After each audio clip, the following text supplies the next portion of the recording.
Salvifici Doloris, de Su Santidad Juan Pablo II, sobre el sentido cristiano del sufrimiento. Capítulo 6. El Evangelio del Sufrimiento. Los testigos de la cruz y de la resurrección de Cristo han transmitido a la Iglesia y a la humanidad un específico evangelio del sufrimiento. El mismo Redentor ha escrito este evangelio ante todo, con el propio sufrimiento asumido por amor, para que el hombre no perezca, sino que tenga la vida eterna. Este sufrimiento, junto con la palabra viva de sus enseñanzas, se ha convertido en un rico manantial para cuantos han participado en los sufrimientos de Jesús, en la primera generación de sus discípulos y confesores, y luego en las que se han ido sucediendo a lo largo de los siglos. Es ante todo consolador, como es evangélica e históricamente exacto, notar que al lado de Cristo, en primerísimo y muy destacado lugar, junto a Él está siempre su Madre Santísima, por el testimonio ejemplar que con su vida entera da este particular evangelio del sufrimiento. En ella, los numerosos e intensos sufrimientos se acumularon en una tal conexión y relación que, si bien fueron prueba de su fe inquebrantable, fueron también una contribución a la redención de todos. En realidad, desde el antiguo coloquio tenido con el ángel, ella entrevé en su misión de madre el destino a compartir de manera única e irrepetible la misma misión del Hijo. Y la confirmación de ello le vino bastante pronto, tanto de los acontecimientos que acompañaron el nacimiento de Jesús en Belén, cuanto del anuncio formal del anciano Simeón, que habló de una espada muy aguda que le traspasaría el alma, así como de las ansias y estrecheces de la fuga precipitada a Egipto, provocada por la cruel decisión de Herodes. Más aún, después de los acontecimientos de la vida oculta y pública de su hijo, indudablemente compartió por ella con aguda sensibilidad. Fue en el Calvario donde el sufrimiento de María Santísima, junto al de Jesús, alcanzó un vértice ya difícilmente imaginable en su profundidad, desde el punto de vista humano, pero ciertamente misterioso y sobrenaturalmente fecundo para los fines de la salvación universal. Su subida al Calvario, su estar a los pies de la cruz, junto con el discípulo amado, fueron una participación del todo especial de la muerte redentora del Hijo, como por parte de las palabras que pudo escuchar de sus labios, fueron como una entrega solemne de este típico evangelio que hay que anunciar a toda la comunidad de los creyentes, testigo de la pasión de su Hijo, con su presencia y partícipe de la misma, con su compasión. María Santísima ofreció una aportación singular al evangelio del sufrimiento, realizando por adelantado la expresión paulina citada al comienzo, para poder afirmar lo de completar en su carne, como también en su corazón, lo que falta a la pasión de Cristo. A la luz del incomparable ejemplo de Cristo, reflejado con singular evidencia en la vida de su madre, el evangelio del sufrimiento, a través de la experiencia y la palabra de los apóstoles, se convierte en fuente inagotable para las generaciones siempre nuevas que se suceden en la historia de la Iglesia.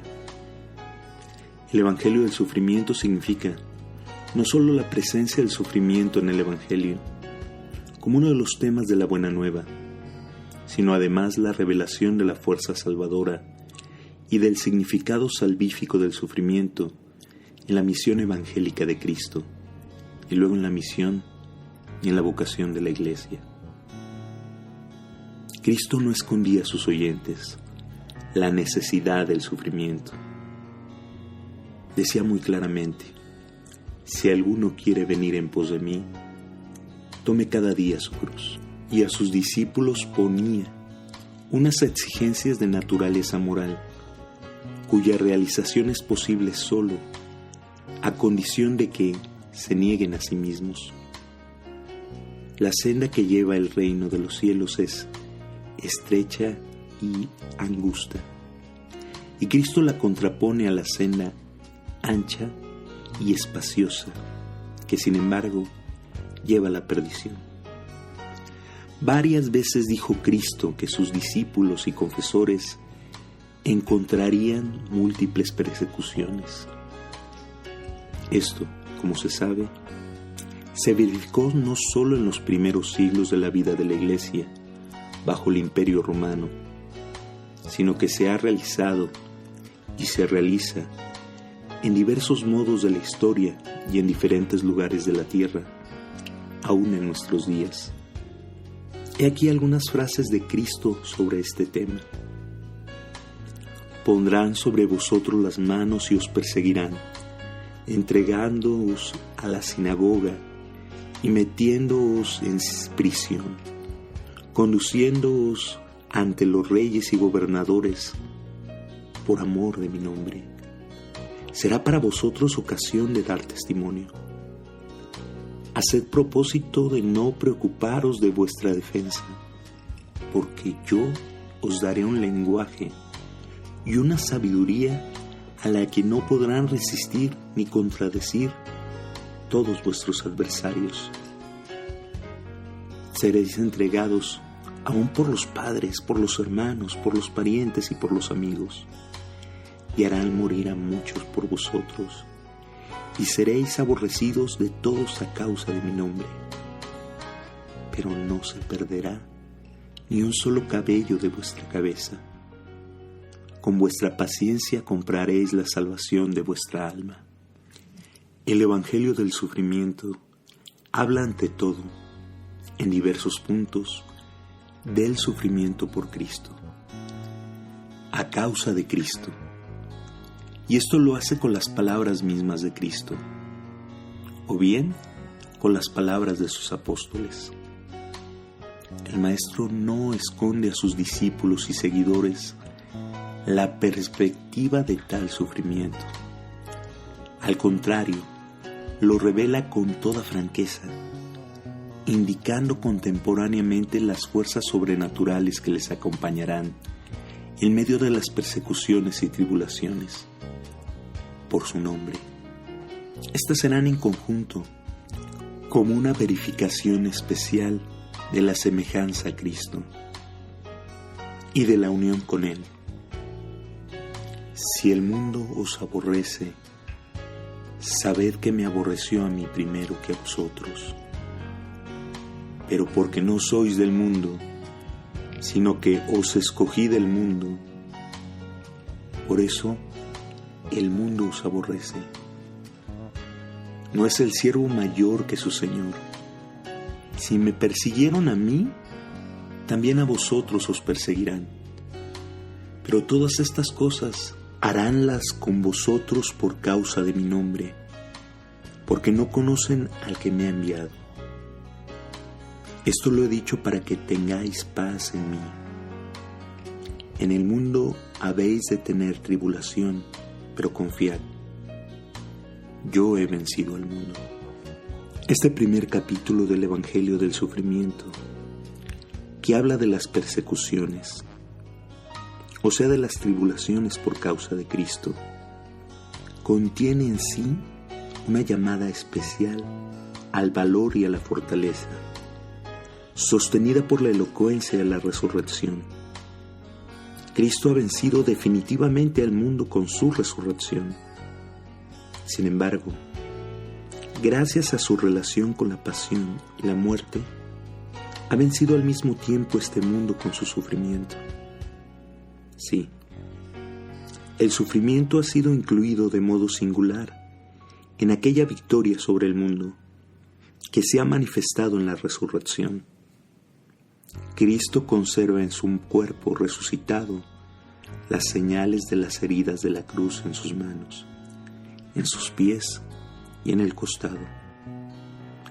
A través de la resurrección manifiesta la fuerza victoriosa del sufrimiento y quiere infundir la convicción de que esta fuerza en el corazón de los que escogió como sus apóstoles y de todos aquellos que continuamente elige y envía. El apóstol Pablo dirá: y todos los que aspiran a vivir piadosamente en Cristo Jesús sufrirán persecuciones. Si el primer gran capítulo del Evangelio del Sufrimiento está escrito a lo largo de las generaciones por aquellos que sufren persecuciones por Cristo, igualmente se desarrolla a través de la historia otro gran capítulo de este Evangelio. Lo escriben todos los que sufren con Cristo, uniendo los propios sufrimientos humanos a su sufrimiento salvador. En ello se realiza lo que los primeros testigos de la pasión y resurrección han dicho y escrito sobre la participación de los sufrimientos de Cristo. Por consiguiente, en ello se cumple el Evangelio del sufrimiento y, a la vez, cada uno de ellos continúa en cierto modo a escribirlo. Lo escribe y lo proclama al mundo, lo anuncia en su ambiente y a los hombres contemporáneos.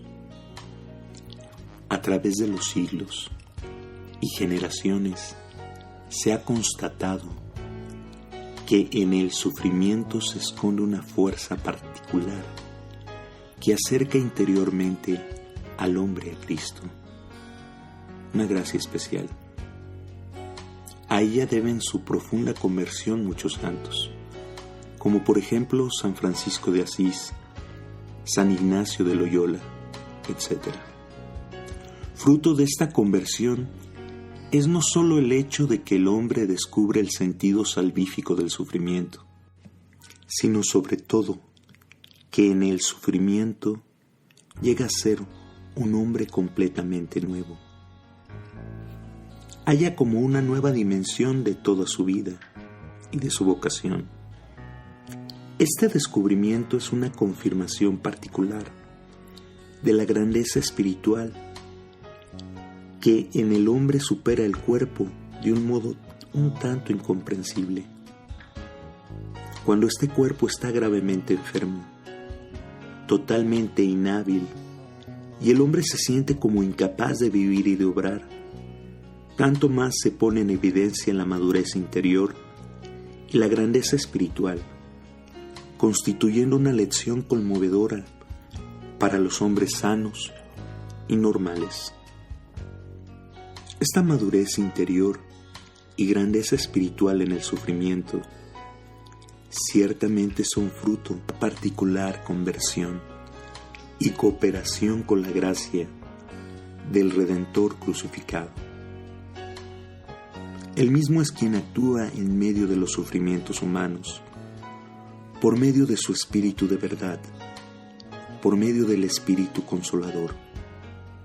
Él es quien transforma en cierto modo la esencia misma de la vida espiritual, indicando al hombre que sufre un lugar cercano a sí. Él es, como maestro y guía interior, quien enseña al hermano y a la hermana que sufre este intercambio admirable, colocado en el profundo del misterio de la redención. El sufrimiento es en sí mismo probar el mal, pero Cristo ha hecho de él la más sólida base del bien definitivo, o sea, del bien de la salvación eterna. Cristo, con su sufrimiento en la cruz, ha tocado las raíces mismas del mal, las del pecado y de la muerte. Ha vencido al artífice del mal, que es Satanás, y su rebelión permanente contra el Creador. ante el hermano o la hermana que